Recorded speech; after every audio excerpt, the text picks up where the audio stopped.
adoption of comprehensive plan amendments and zoning amendments. A, public hearing to consider specific zoning district map, potential use changes as recommended by the comprehensive plan, as well as amendments to the comprehensive plan. So David, we need to open the public hearing. We do, Mr. President. Is there a motion to open the public hearing? So, Mr. President. Motion by Mrs. Zelinski. Is there a second? Second. Second by Mrs. O'Hara. Roll call vote. Mrs. Bottomoli? Yes. Mrs. O'Hara? Yes. Mr. Ogier? Yes. Mr. Zelinski? Yes. Mr. Vadeney? Yes.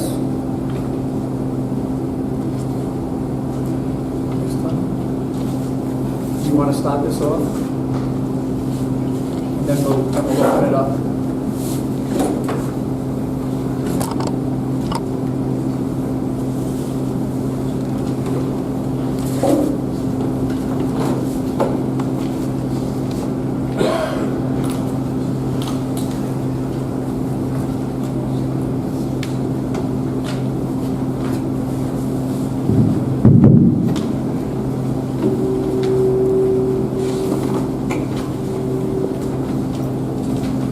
Good evening. Let me see this.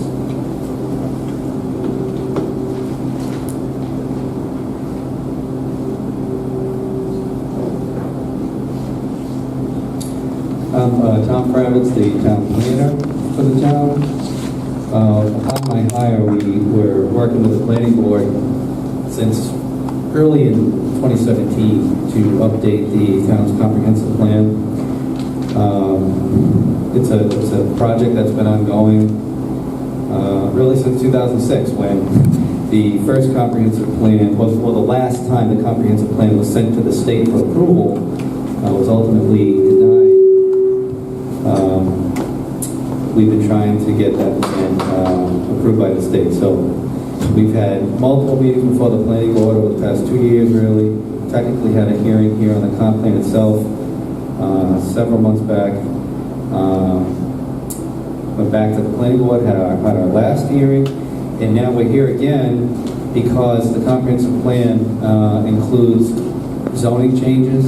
This is not uncommon when cities and towns are looking at their comp plans. They're, in most cases, tweaking zoning, trying to get it just right, although it's never just right, it's always in flux, it seems. But we're here to have the hearing to hear the zoning amendments. You have under state law 18 months to bring your zoning map into conformance with your comprehensive plan.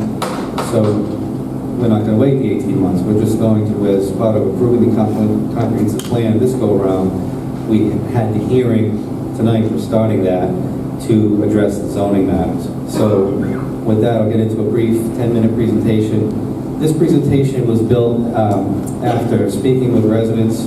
I get probably 3 to 4 calls a day, lasting about 20 minutes each, because it gets involved. That process enabled me to put this together because it kind of is a reflection of what most people are interested in. So I'd like to think that you'll find it interesting here. So I'll get into that. What seemingly comes up all the time is what's the status of all the other cities and towns' plans. So I just looked on the web today, statewide planning. This was as of January 18. 18 of the 39 cities and towns have fully approved plans. Okay, so everything you see here in like a purple color is fully approved. Anything in white is expired, and there's a few orange colors there that were denied. And actually, North Smithfield was one of those that was denied. Something's going to come up here, and it seems paradoxical when you think of it. Upzoning and downzoning, those are two terms that when you position them against the dimensional use table in the zoning code, it just seems, like I said, paradoxical. But upzoning is essentially an increasing of the intensity, the land use intensity. That's a better way to think of it. So if you go from, as an example, an RS 40,000 square foot lot requirement, down to a 20,000 square foot, you can actually have, if you're a landowner with a substantially large property, you get more benefit from that. You can potentially make more single-family housing units, for example, in that case. But that's referred to as an upzoning. So again, you're upzoning, increasing the intensity. And of course, the opposite is downzoning. That would be if you're going from, as an example, which is here, this is also in the plan, which I'll go over, 65,000 square foot lot requirement happens to be more than 2/3 of the town. It's a substantial district. That requires 200 feet of frontage. There's a tiny area in the eastern part of town where the 2006 plan, as well as the new plan, still considers downzoning that to a larger lot requirement of 120,000 square feet with 300 feet of frontage. So that's the town's most rural district. So in the downzoning example, you're going from a certain intensity to a lesser intensity or a more rural land use. This is the advertisement that people received. It seems like it's pretty in-depth. It is. When you go through the zoning exercise, you have to notify every property owner who would be affected by the zone change, as well as all those property owners within 200 feet of those properties. So half the people that called were not even subject to the zone change, but they received the notice because they were within 200 feet. That could be some of you. But here's the list that we've come up with, and of course the map and lots are all identified in the advertisement. This is what they look like on the map. That is to say, there's 23 areas here that we've looked at. These are those 23 areas mapped out in white with a black bold line around the areas. This is the extent of what it takes to do this. We sent out 793 notices to people. The state law allows us to use a special form at the post office, and instead of paying like $8 a change for the certified green receipts, you can send these for $1.45. So that's what we did. Let me go briefly into the previous plan from 2006, and I'm showing this because we didn't make this up. The planning board that I came to meet when I was hired here, we looked at this and we said, this is something the town never effectuated. It's a big challenge. We have to figure out what to do with this when we update the plan here that we worked on now. And so basically this area that was 62 areas that the town was going to look at in 2006. We again took that, we cut it by 2/3 and brought it down to 23. And of just those 23, you can see what an effort it takes to do it. So I think a large part of the reason why this was never effectuated, only a couple areas where there was some business highway changes on 146A. Difficult thing to implement. If they were going to try to tackle it even on a yearly basis, it's a major exercise to do it. And so we just thought we'd try to simplify it. A lot of the plan and the planning board was focused on that, just trying to make it readable, make it smaller, make it less effective, just simplify it. And so that's one of the outcomes. So a lot of these areas that you look at, they all came from the 2006 effort for the most part. Going back to our table, we simply color-coded them to show the similarities. All the yellow ones are changes to open space. The orange mustard color there, that's the upzoning from, let's say again, an R40 to an R20, higher intensity residential. Some of the reasoning for that is to try to promote infill development, what they call, trying to allow people who have larger lots in the village centers to maybe subdivide them, get an extra lot here or there. In those instances where that happens, those units would be affordable units. The affordability is linked in the housing chapter, and I'll go into that briefly. The red areas are the highway commercial, business highway changes, and the green is a deck down zone. A couple of examples of the parcels being down zoning to the larger lot requirements in keeping with rural character in certain areas. And of course, the very top one I should mention is a minor change. It's an M to an M2. The notice to promote more office space on those particular properties above Central Street. So we've mapped those as well, so they kind of jump out better when you turn the parcels off. And again, so the yellow is the open space zone changes, which for the most part are really all pieces of property that are owned by either the town via the land trust, or they were purchased with DEM monies, or they were purchased by Audubon. Probably the only exception being the city of Woonsocket owns properties in and around the reservoir on the lower right-hand portion. Those properties are as owned by the city, unless they have specific deed restriction language on the deeds. The city could sell those if they wanted to for residential use. I'll go briefly into affordable housing because there's some of that talked about in the plan. It's required, it's a state law to do it. This is a picture, a snapshot of the website, which is that chapter 4553. This is the table that you cannot see, obviously, but it just shows you that these are all the cities and towns and their status as to what their percentage of affordable housing is based on their total housing stock. So, for example, I can barely see it, but I can see it. You know, Barville is at just over 10%. The city of Central Falls is at 11%. North Smithfield, we're at just over 8% affordable housing. And they break it out by elderly, family, and special needs. This is a more specific tabulation of what Rhode Island housing counts as North Smithfield's affordable housing. So you have what they call low and moderate income housing. Your grand total is 413 units that they count. Out of their annual housing count, they go by the census. That number is just over 5,000. That'll get you the 8.18%. So you can see that there's a focus on there's elderly housing, of course, Colonial Village, Deerfield Commons, the Meadows. The Meadows is your family. I'm sorry, Stillwater Mill is in here too, as family housing, as well as Marshfield Commons family housing. Marshfield's probably the more recent one that people are perhaps familiar with off of Mechanic Street. So Rhode Island Housing, they chart and track, they keep track of your numbers on an annual basis, and they're supposed to report to the Rhode Island Housing Resource Commission for every community in the state. There's some local regulations that this town of North Smithfield already has on the books. I have a picture of that here. It's in your Code of Ordinances, and it's in Chapter 10, Land, Planning, and Growth Management. If you look on the right-hand side, that's a breakout table of contents of that ordinance. It does have a growth cap quota analysis in there. It does prescribe a certain number of housing unit limit per year. It's got an impact fee section, which had been put in a moratorium status by previous council years back. So one of the things I've talked about with David actually is how those two are linked together, because your growth cap quota kind of works hand in hand with your impact fee.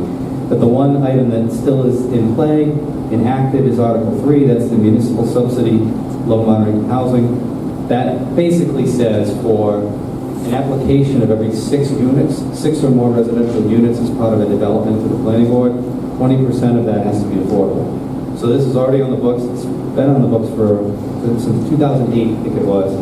And so this local ordinance is available anywhere in town that a development should be petitioning the town, the landowner, to petition for development. So that ordinance has no geographical limits to it. I'll talk briefly about what low moderate income housing means in terms of at least income for people, area median income. HUD establishes these numbers. The table on the left, obviously, is for the whole state. The table on the right is just a blow-up, if you will, of that top area on the left. And, for example, the only thing to know about this is under the laws, rental housing is capped at 80% of area median income. So, for example, if a developer wanted to make rental housing indeed restricted affordable, such that it's counted by Rhode Island Housing and counts towards the town's 10%, they could do that at the 80% number for a family of 2. You're earning about $51,400. The for sale market numbers are a little higher. State law, they allow you to go up to 120% of area median income. Again, family of 2, that's $77,100. And you have conversations. One of the conversations I have with people on the phone is, it's interesting where that's a pretty healthy income.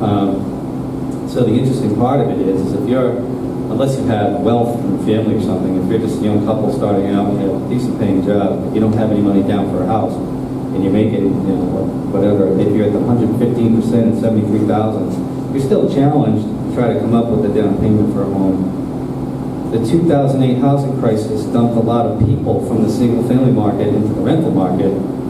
Rents haven't gone down. That's why Rhode Island's still facing a challenging rental situation where rents are quite high. So this gap, these people that have 100% to 120, they're kind of they're out there perhaps renting or saving for a single-family home in most cases. This is the town's existing affordable housing plan from the 2006 2006-07 housing comprehensive plan, I should say. This map comes from the housing chapter, and there's a number of areas highlighted in different colors. The purple is considered mill rehab projects. One of those on the most northern part of town in Blackstone is a Tupperware mill. We've been working with them to try to secure some affordable units that they were required to install as part of their planning and zoning approvals. The bigger area, it's in the central part, is the Branch Village area, which has a housing component that will be required to put 20% affordable housing there.